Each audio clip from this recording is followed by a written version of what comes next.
Bizga qo'rqoq, unday qilib yuradigan bola umuman kerak emas. Menga bir qarindoshim uyimga mehmonga kelib, yosh katta qarindoshim, men bolalarimni urishmayman-da ko'p. O'ynab shunda bir-biri bilan o'ynab yotibdi, keyin bu dedi menga qarayapti-da, "Jiyan, bu bolalarni urib turish kerak", deyapti. Nimaga dedim? Ya bola yoshlikdan otasidan yoki onasidan bir kishidan qo'rqish kerak. Nimaga? Nimaga bola mendan qo'rqish kerak? Men olabujimanmi, yovvoyi hayvonmanmi, dushmanimanmi? Nimaga bola mendan qo'rqish kerak? Uzru bizni kuzatib turganlar, O'zbekistondagi, vatanimizdagi aksariyat ota-onalarning fikri shunaqa. Bola qo'rqish kerak deydi. Kimdandir hayiqib tursin. Hech kimdan hayiqmasin bola. Hech kimdan. Bizga qo'rqoq avlod kerak emas. Bizga qo'rqoq, unday qilib yuradigan bola umuman kerak emas.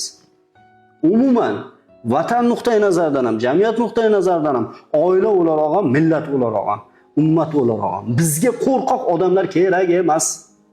Bizga qo'rqmaydigan, o'zini fikrini aytishdan uyalmaydigan, ayb ish qilsa ham kelib dada, "Men shunday qilib qo'ydim" deb qo'rqmay aytadigan bolalarni tarbiya qilish kerak.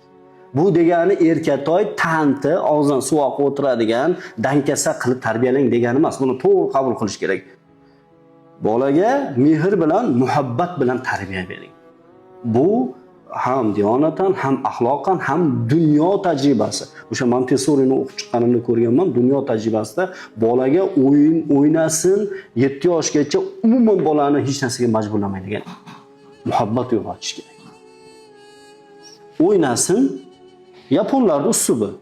Bitta Yaponiyada ishlab kelgan vatandoshimiz aytayapti. Bolamni bog'chaga berdim deydi. Bog'chada bolani oldiga turli kasbga oid o'yinchoqlar qo'yilar ekan va bola bir oy kuzatilar ekan.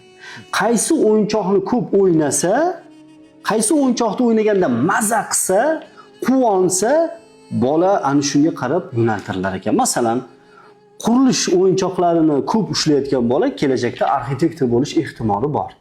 7 yoshgacha bo'lgan bolangizni mutlaqo urmagan, so'kmagan.